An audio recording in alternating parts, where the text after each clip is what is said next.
No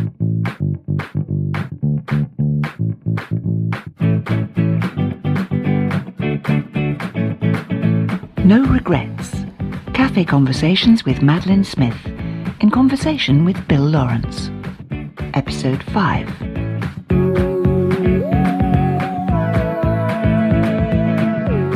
And in this episode, Maddie takes another deep dive with me into her life, talking about being on location, on landlords and leading men, on working with animals and in bad weather, on location catering, working with extras and stand-ins, and on working at the old BBC television centre.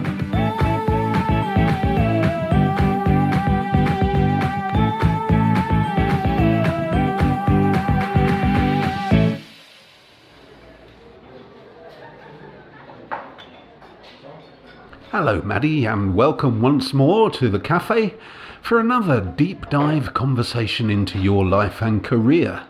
And for this episode, what I'd like to do is to have a look at that whole world away from the TV and film studios. Tell me what it's like to be on location. There's an old saying, an old saw, which is that it's all right as long as it's on location. Ooh, ouch. Well, all the implications there. That's an old joke. So actors can sometimes get quite desperate. And this is, I'm going to wind theatre and television and film into this, Bill. I'm going to talk about what it's like basically to be away from home. Now, a lot of actors love being on tour we'll talk theatre first of all. They love it. I personally don't care for it, but I've done a heck of a lot of it. And you can get to play some really super roles by allowing yourself to be away from home. And you can have some extraordinary experiences. For example, when I was on tour for the play Shut Your Eyes and Think of England, all of us actors were dumped into the one dreadful hole. I can't remember. I think it might have been somewhere outside Birmingham. And I went quite innocently to run my bath on the corridor, and I found that the pipe-smoking landlord was actually in the bathroom with me and in asking if he could run the bath for me, and I declined. I think he had intentions, but I pretended I didn't understand, so that was that one. Meantime, I believe, I have it on good authority, that his wife was actually meantime in bed with one of the actors. But anyway, we'll leave that one on one side. So lots of jinxes go on, or high jinxes go on when you are on tour. Either they do or they don't. You can have a perfectly innocent tour or not quite so innocent. It can be great fun or very, very boring. Let me go through one or two of them. I think my favourite theatrical tours have been for the Cambridge Theatre Company. I'm not even sure if that's still in existence or whether that's been disbanded. But years ago there was a wonderful company called the Cambridge Theatre Company. And in 1976 I did a double bill of The Rivals, and which was Sheridan, I think, isn't it? And a Noel Coward one, Present Laughter. And that was the most enormous fun. I really, really adored it. There were affairs going on, yes, and in fact that one in particular actually resulted in a marriage, which is rather lovely. The leading man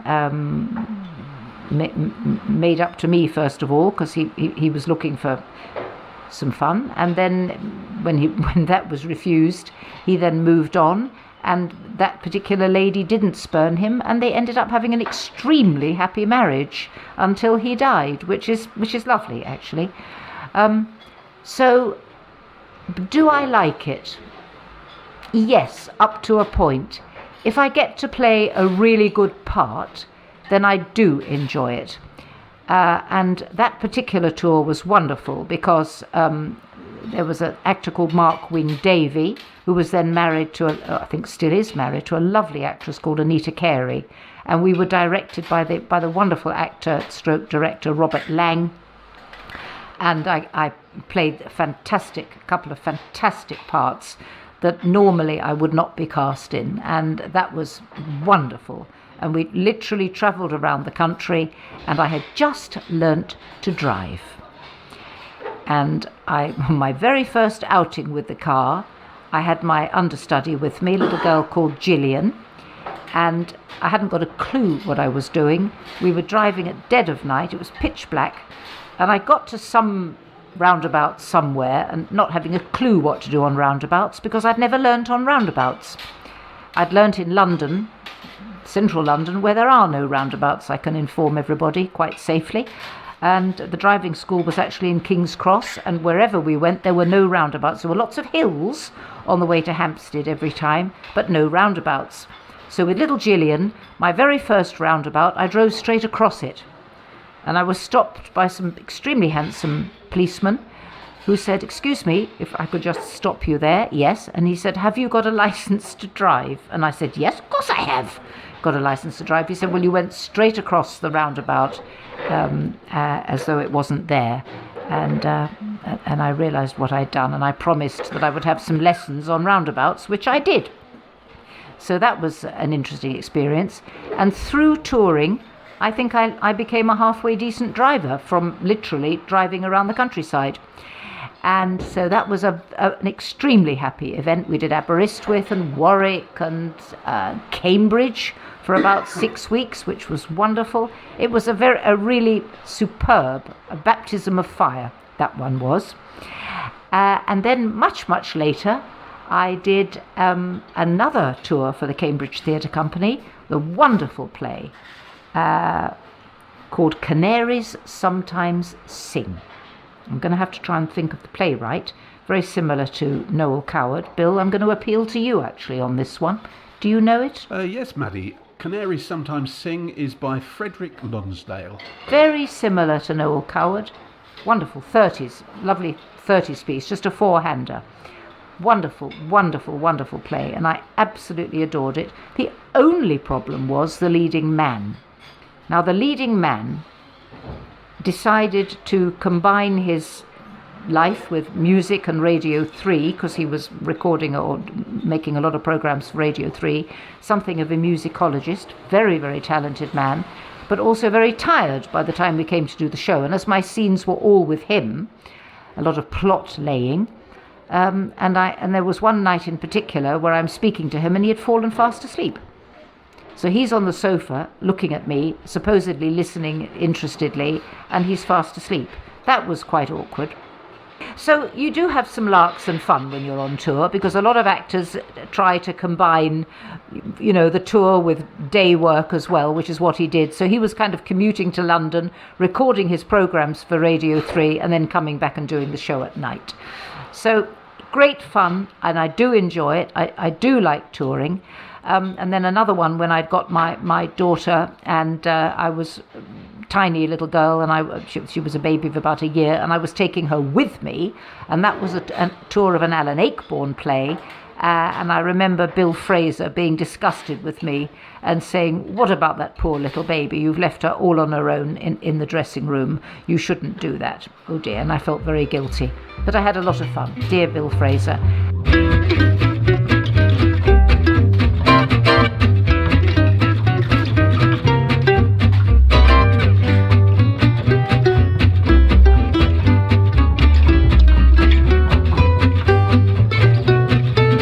My husband was Andrew Ray in the play.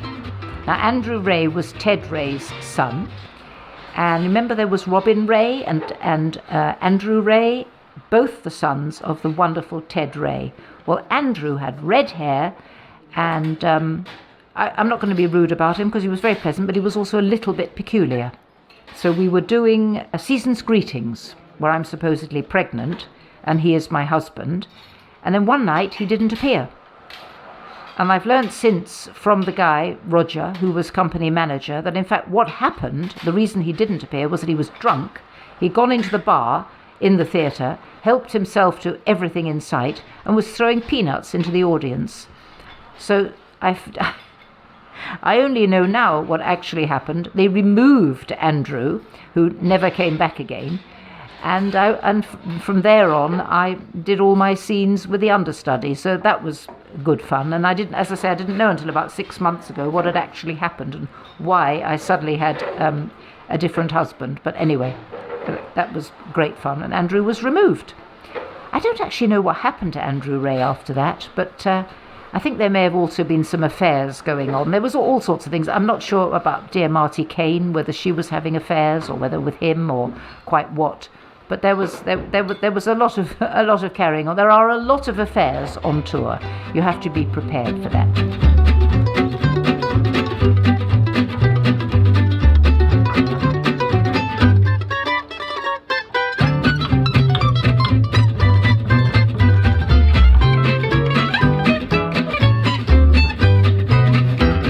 So Maddie, one of the things I've always wondered is when you go on location with a television programme, what is that like? Is it always a wonderfully comfortable experience, or can it be quite a difficult and challenging experience?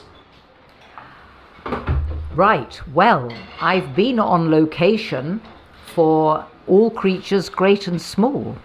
Years ago, I played a goat lady in a Christmas special.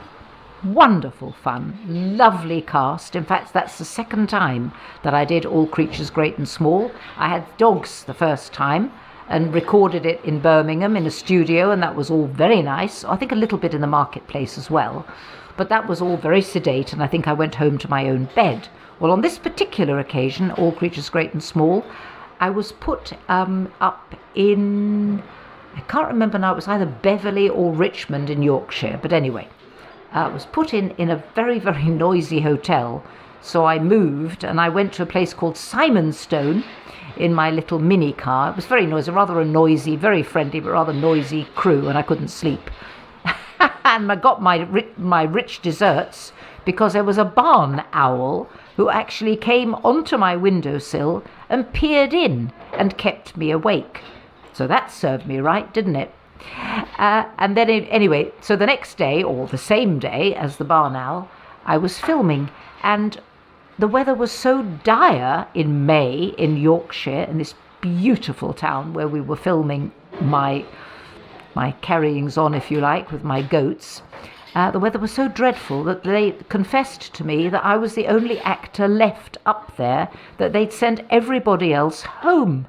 So would I mind very much if I literally talked to myself?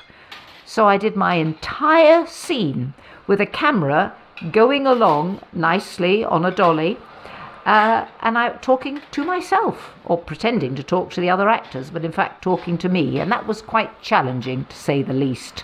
So it can be great fun on tour, very challenging, and you have to expect the unexpected. Now, I've done a lot of location with films, and that can be great fun. For example, The Vampire Lovers, where I had to ride side saddle, and dear George Cole had to ride a horse. We were riding through some thicket or something somewhere on location, and I think he fell. He was absolutely terrified of horses, and of course I was as safe as houses on my side saddle, so that was quite interesting too. You can expect to freeze half to death on location in films, and the question of whether I like it or not is interesting. The answer to that is probably no, because I'm always absolutely frozen. And I remember Trevor Howard buying me brandy in the pub, lovely Trevor Howard, and also me sitting in a caravan with an oil fire which stank, because in those days you did not have a trailer to yourself, and dear Nicky Henson and a load of lovely extras playing poker, and the floor bouncing up and down. And then also, of course, a similar experience when I filmed The Two Ronnies. I was so tired, it was just me being filmed at that time. I was so tired in 1971.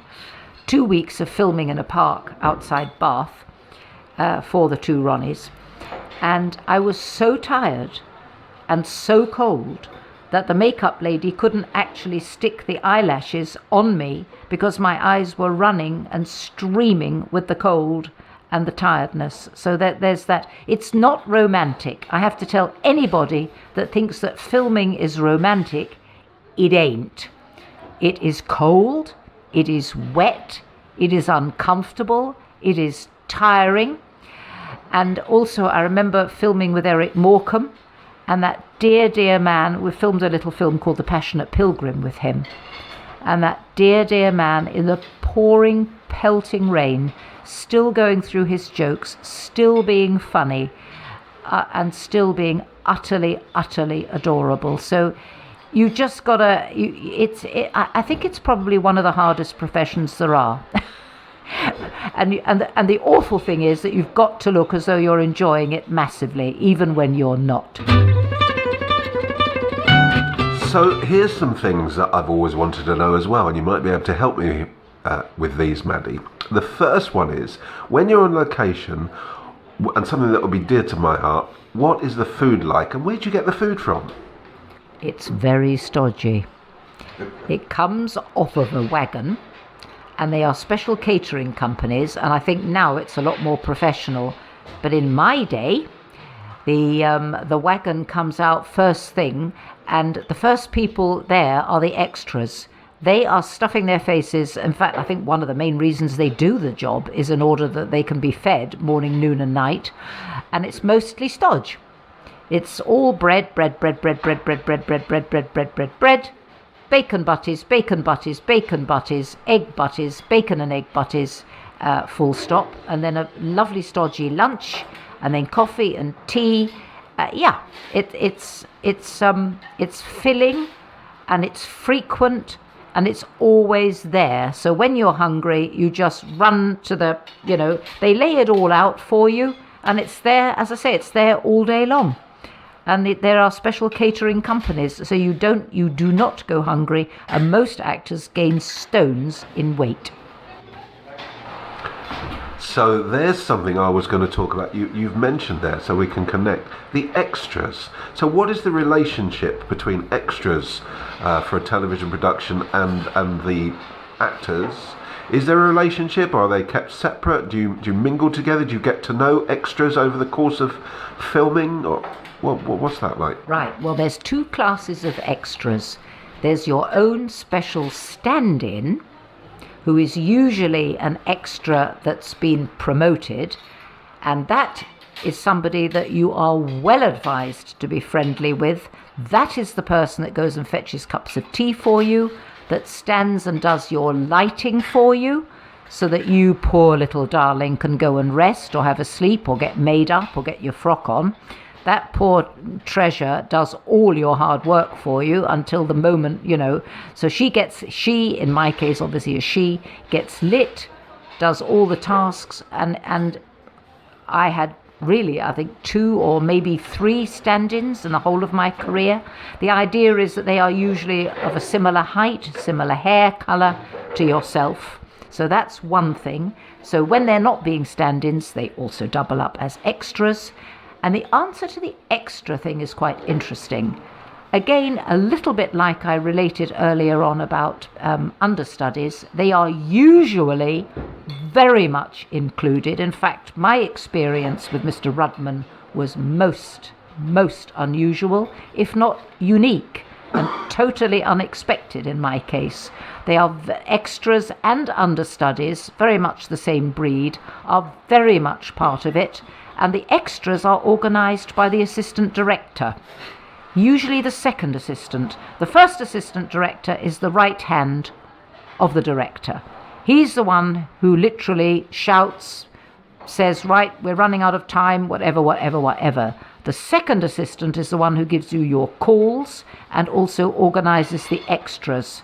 And they will always organise lovely, friendly people, people they've used many, many times. So they're very familiar faces. They are very much a part of the production, and they are usually excellent, and they're usually very good at acting as well. So they are very much a part of the production. As I say, they are well known to the production. They're well known to the director. If anybody is difficult, they won't get used again.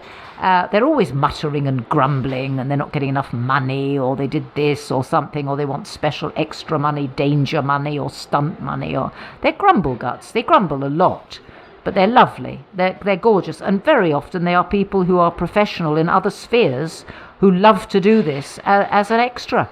Certainly, I can remember a lovely doctor's wife who used to come along regularly, and her daughter was my stand-in on many of the lovely Sarah, on many of the jobs that I did. And her husband was a very actually he was the rugby doctor at Twickenham, lovely guy, Dr. Walkden. So, there's no stigma whatsoever to any of this. They get to eat best, and in the olden days, they used to get paid on the day. They would then, at the end of the day, they would take the little chitty to the assistant director, and they'd go home with cash, which is a lot more than I ever did. So it was a great wheeze. I don't know how it works nowadays, but I'm sure it's quite similar. When you're on location, do you have a luxurious caravan full of showering and toilet facilities? Well, Bill, you're talking about donkey's years ago in my case. That caravan that I shared with Nicky Henson on location was not romantic. There may have been some kind of a loo in the corner, gulp and gasp, but would not have been used by me, and particularly as I was wearing a very beautiful long frock. So the answer to that is no, not romantic. I believe nowadays they have fantastic facilities. In fact, the other day at Syon Park, I saw they were making, I'll give it away, I think, nobody said it, but I think they're making Bridgerton. Shh, I think so. Sort of implied, implicit. But anyway, some very high-powered thing going on there at the moment at Syon Park with I don't know how many caravans for the actors. So it's very nice now. They look after their actors in a way that they didn't used to. It was pretty rough and ready in them days. And as for going to the loo, well, I do remember my husband David Buck telling me that by accident he came across poor old Michael Horden actually in mid-whatever, behind some screen or something on a beach. So you usually dig yourself a hole and hope for the best. Yes, and I have actually helped lovely actress Jacqueline Clark. I remember when we were filming Eureka, programme for kids, I had to actually hold her huge dress while she went to the loo. So it's not romantic. You've got to drop all that. You've got to be naked in front of each other. It doesn't matter.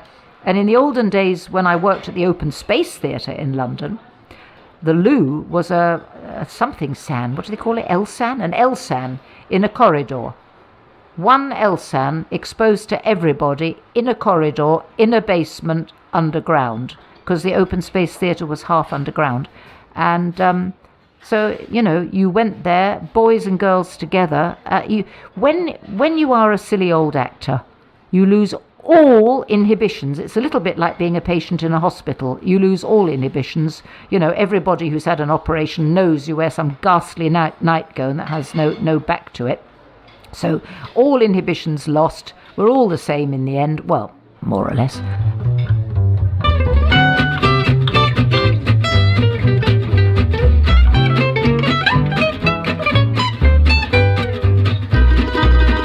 And there's one last place I'd like to ask you about, a location that most people have heard of. So what are your memories of BBC Television Centre? Well, I can tell you I don't like it now. I've been there. You don't go into the wonderful front entrance hall that used to be there. Magnificent place, the reception. You don't go up the stairs anymore. You turn left and go down to what was the scene dock. And you literally go in and go underground. And then I think they kind of use, I have been there a few times, you sort of then pop up somewhere and go into what was a studio. But in fact, it's all that which used to be the sort of restaurant block and all the sort of underground stuff where I remember going to have my supper and things. That's all sort of offices and dressing rooms now. Actually, I don't want to be rude about it, but I am being rude about it. It is a horrible mess. And the rest of it now is luxurious flats. That which used to be all those offices, as Bill says quite rightly, all those many floors. Like when I auditioned for the two Ronnies, I remember going up to the 5th floor and speaking across a table with dear Ronnie Barker and the sun shining on my face. Oh, it was wonderful up there. And that, of course, is where the weather studio used to be, presentation as they used to call it. It was wonderful in those days. So you went in on recording days, you went up the stairs, commissionaire would park your car for you, and up you'd go, or you'd come in by transport. up the stairs into the reception area. You would then wait for the allocation of your dressing room. And the dressing rooms, all of them looked out on that central circular bit in the middle where there was a lawn in the olden days, and there were 2 wagtails used to live there. And from my dressing room I used to watch those dear little wagtails. That was their home. It was the lawn at White City. And everybody's dressing room was identical, so you were all looking out onto that lawn. It didn't matter whether you were in TC1 or 2 or 3 or 4 or right up to 8, I think it was. All the studios were gorgeous. They were all big. Some were bigger than others. I can't remember. I think TC1 was probably the biggest. I'm not sure. I've been in all of them, I think. I recorded a heck of a lot of shows there. Some with live audiences and some not. They did Shakespeare's there, they did plays there, they did situation comedy there. The audience used to wait round the side. And of course they did Top of the Pops. And the audience of screaming 12-year-old girls all shrieking away, waiting for their darlings. Even the dreaded Jimmy Savile used to be there when I was there. So, yep, I'm very old, and I absolutely adored that place. And when it came to supper time, as I said just now, I used to go downstairs into the basement, very fusty old basement, and I always used to have the same supper: pork chop, applesauce, sprouts, beans and taties. Lovely.